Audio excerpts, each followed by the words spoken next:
Hello, everybody, and welcome to this episode. Today, we're going to talk about WhatsApp AI, the impact on the everyday user, and of course, on businesses. Mark, are you ready to jump in? Hell yeah, but before we start, this is a Spotify exclusive because we got banned on YouTube. So, Spotify exclusive, woo, woo, woo. Our content was just too fire on YouTube, so we're back only on Spotify and Apple Podcast. Anyways, YouTube team, do the right thing. Don't punish people for their work, for their personal accounts. Anyways, you got this. You can unlock us. We're ready for it. please, senpai, unlock us. Exactly. But I mean, they have a rough job, to be honest. They're seeing a lot of shit, so I get that. But 100%. Please but this don't is not punish- a rant. This is a fucking Exactly. countdown to AI heaven. Let's go. Exactly. Here we go, ladies and gents. All right. So today we saw WhatsApp is launching AI. Well, technically they're launching in winter. So now you can apply to WhatsApp AI. And we were thinking, what are all the impacts? So, for example, what is it for the everyday user? But more importantly, what is the impact on businesses, right? So, Mark, let's just jump right in first with the on personal level, right? Because most of our listeners will probably just be normal everyday users. What is the impact on it? And is there maybe parallels that we can see with like other AI announcement that we have seen recently, aka Apple? Hell yeah. All right. So I'm going to start off with what are similarities. All right, first of all, they made very, very clear in the WhatsApp thing that we just read that this is not going, all the data that people are sending, this will not impact, first of all, regular WhatsApp. So your regular messages will not be used to train any data and will keep private. So that means they're end-to-end encrypted and will stay that way. Anything that has an AI in a chat will be marked as such. That is something where it's very similar to Apple, isn't it? When they say like, "Oh, our servers are encrypted. Your data will not be used for training it, etc." Yes and no, because I think Apple is doing a little bit different. Because think about it this way: they're not using their own AI; they are using ChatGPT, so they're using True. OpenAI, and Well- that's different. Well, they're using both, right? So they have their own AI. So, for example, if you look at sticker creations, etc. Sticker creation. So sticker creations and certain other aspects where they have Apple use their own AI, and then other things that they are not capable or what ChatGPT 4 is better at, they use ChatGPT, and every time they use it, they explicitly tell you, we will be using ChatGPT. Is it okay for you? And your data will not be used. Anyways, now coming back for WhatsApp, it's very similar. So they will want to introduce for the everyday user that you can create your own stickers, so basically image generation, which is very like, if you think about it, because WhatsApp, like Meta, so Facebook owns WhatsApp, right? So that's why they want to make it competitive to iMessage, etc. We can have like these cool stickers, which I think is really, really cool, because as the end consumer, that makes it really, really nice. And now coming back, because to see how it works, because actually Meta has their own, for example, Llama, their own, text models, as well as image generation models, which is really, really cool. So they have everything internal and they can use it. So I think another thing that is super, super interesting is that they're also opening this up for developers. Yes. So I think this is super, super fascinating because this enables a whole, I'm not going to say a platform shift, but this is going to enable a lot of developers to use Facebook or WhatsApp, because they're going to have a store, 100%. There's going to be an AI app store. So if you are in the early ones on the App Store, think about Zynga. I know we've talked about multiple times already. Like the first Facebook games, right? They were on the Facebook app. They went viral, and a shit ton of people downloaded that stuff, and they made a lot of money because they grew like weeds. So if you're one of these early adopters or you're early on there, you have the possibility to print fucking money. So just have a product that is fucking fantastic. People will love it, has some virality factor, and there you go. You're off to the races. I mean, just all right. Now, what could be the apps be, right? Because now we're thinking about what is the application for business. I think that's really, really important, because now let's take a step back and look what apps or what businesses actually use, for example, WhatsApp.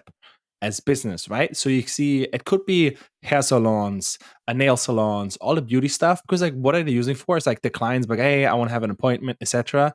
So what you can do, you can just like with AI, like a scheduling tool, etc. So it's like you don't even have to text with it. You can like just get the number, somebody text it, it will automatically look in the calendar, look when there's open spots. You can book it, etc. So it's like it reduces the cost for the end consumer, or can be if you're using this, right? So I think that's really, Well, really nice. so I think this is we're talking about level one again, right? This is level Yeah. one. So just basically scheduling, basic Well, business that's level schedule. two, bro. That's level two. Level one is flashlight. All right, fair enough. But you don't have flashlight, so it's a chat, right? So you have a Yeah. basic chat. So anything that a chat can do, and I guess that is level two because it goes into your calendar and does something. But I think this will be something that Facebook will eventually do just by itself. I think Yeah. that will be much better or interesting if you connect to other different kind of endpoints, right? We talked about last time already. What's a good startup idea in the AI world? I think it's the same is here as well. So not only in terms of what do you connect to, but also branding. In terms of for you could have not just like image generation, but for example, image generation of dogs. They're just literally a model that trained on dogs. Might not also be not great, but maybe on Facebook, the first one, a bot that's in the AI chat might work for a couple of months. And that could make Yeah, you that's short. millions. Yeah, that's exactly. That's Short just like life, a short short time. lifespan. Also, guys, so if you want to go on FAQs, whatsapp.com, or just type in WhatsApp AI, because you have to register because they want to launch or they want to try first in winter. So this upcoming winter, so you can already like apply there, so you get like developer access. It's really, really nice. I would recommend that. So, for example, for one thing that I'm super interested in, or that we maybe want to launch, is a support doggo, right? So, one of the things is it's super. We like the idea of having a mental health coach, and Yeah. the availability through the Facebook or Meta App Store, I think might be super, super interesting. And because you can have directly abroad, you can reach millions of people that can download it and go from there. I don't know how If that they're would work, creating an Lucas. app store, right? We're Yeah, how would that assuming work? right now that they will create an app store, and then similar to like ChatGPT, what they did, right? OpenAI created like you can create your own GPT, and then people I can think so. use it, Think about it. etc. Because I would I 100% think do so as that. well, because like in the end, it's like they're saying, hey, for developers, it's open. Otherwise, each company would need to create their own one. So I'm And then how assuming would that they will be an generate app store. revenue, Lucas? How does that work? So I think basically, you'll be like, hey, you can also buy them. So you have to I think connect it's your more end. about lock-in. I think it's more about lock-in, and then like businesses need to. That's a good question. Well, if you first of all, if you use Llama, right? I mean, you can host it yourself, or you can just like use their hosting. So you have to, anyways for. But So with the developer API, do you have to use their model? I'm not sure because I think you just use the API to connect to basically your backend. That's what I was thinking. Because what's the point if you use always the same model and then you can't train or use a variant of it? yeah, Because it I would be mean, all very same. The same question would lead to very similar answers. I'm looking right now into the white paper. By the way, the white paper is 33 pages. So for those who love looking into this stuff, might definitely be interesting. Link it in there. We'll link it below. Yes, So I think this exactly. is I think this is super, super cool. I think we are definitely going to hit for it. We're still currently looking into how to build for it. Because at the end of the day, the interesting part is you basically don't need a front end. The front end is WhatsApp. So the user interaction is already smooth, and everyone who knows a little bit of coding, I know front end is sometimes a pain in the ass.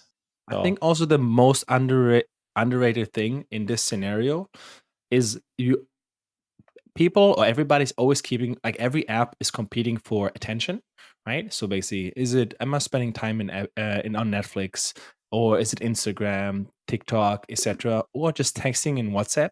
So if you create a tool in an app that you're using anyways, right, that makes it so much more valuable because it already has the distribution and people already used to using it, so they don't have to download anything new. That makes it way more interesting. That's why also, for example, the Facebook games worked so well because people were spending anyways time on Facebook back in the day. Well, still doing it on Instagram, And then the games work so well because you were anyways online, and then just not spend time on it. Also, what we've seen lately, you've seen more and more games on LinkedIn, right? So, for example, LinkedIn games, LinkedIn launched their own games, YouTube launched their own games. It's just like because you're already in the platform that you just want to make it like that people stay more longer time, right? So it's just an optimization on staying longer on that platform, and that might be another way.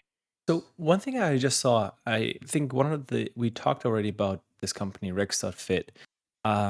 They're basically a nutritional bot on, I think they're also currently on WhatsApp already. I just checked, they're on WhatsApp, and they used to Yeah. be also on Telegram. So the cool Also, thing Y is, Combinator company. yeah, it's a Y Combinator company. Really, really interesting. I like it a lot. And one of the things that I was looking at is you can just directly get the bot there. So you continue to chat. It's basically an API call. So what's the difference? Just using the regular developer API versus the AI developer, right? What's the difference there? Because end of the day, you're still talking to a bot. So what's the difference? I The wonder. difference between what? Sorry, between. Can you Okay, repeat? so they're launching this in December, but what's preventing us from right now building one? Right? What is the difference in that point? Because I think you don't have to use the backend then, or how is that different? That's a good question. I personally don't know, but I mean, I don't think it says in the white paper to be honest. But I'm assuming before you can't do any AI things in there. Key Well, I think one of the rotation. things is that you can add AI. Basically, I think that's what it says. And what so far what I read is you can add these chatbots to your groups. So that means all of a sudden you can use this AI with someone else. So making it more complicated. So everyone can answer and text the AI like, "Hey, buddy, do this." I think this Man, is look at the similar. mini games. Think about it. Like you can do mini games on it. So you can say, like, for example, Hangman. yeah, Basic, whatever, huh? right? I think Oh, it that'd be cool. Hangman would be just cool. yeah. I think Okay. that's or Also, think about another idea. What yeah. if, for example, you built a Dungeons and Dragons version bot in there? Well, technically it's Telegram, you have bots, but AI in there, and then you can just like in the group you text, and because everybody has a character, and then you Mhm. can just interact with it. Just an Nice. idea thrown out Oh there. yeah, hell yeah, that's also cool. Also, I was thinking about so there's probably not a difference between that and the Discord bot because Discord bot is also multifunctional. Yes. I So guess talk. okay, Discord bots you have to slash something slash bot do this, and I'm guessing this is more. Hey, I'm going to do this. You also have Telegram bots, right? So you can create your own AI Telegram bot already, and then text with it. So that's already an option. So Telegram is very open towards it. So for example, it's called, I think, the Botfather instead of Godfather, and then you can create your own. Actually, in I like December we that. created our own bot already, AI bot there, to testing. Works very nice, but I think it's very, very cool that WhatsApp will be integrating it because it just opens up for so many businesses. I think it will be very, very interesting for smaller businesses. So like for scheduling, even for bigger ones, for just for customer support might be interesting. Like imagine you're like texting with Zara, etc. Might be easier for customer support. Yeah, I think. Well, I think that's super interesting. I think we're gonna see a lot. Honestly, let's fucking do the chatbot for Dungeons and Dragons. That'd be fucking sick, man. Because think I about it, you can just text it with it. You don't need a game master anymore. Oh, well, that probably exists already. Anyways, I like it. yeah. All right, everybody. I think that's our little rant on WhatsApp AI. I hope you guys like it, and of course, leave a comments below. Now on Spotify, you can also leave comments. So please, so the algorithm helps us out, and of course, YouTube, you got this. Reactivate Peace. us. All right, guys. Have a great day. Bye. Bye. Peace.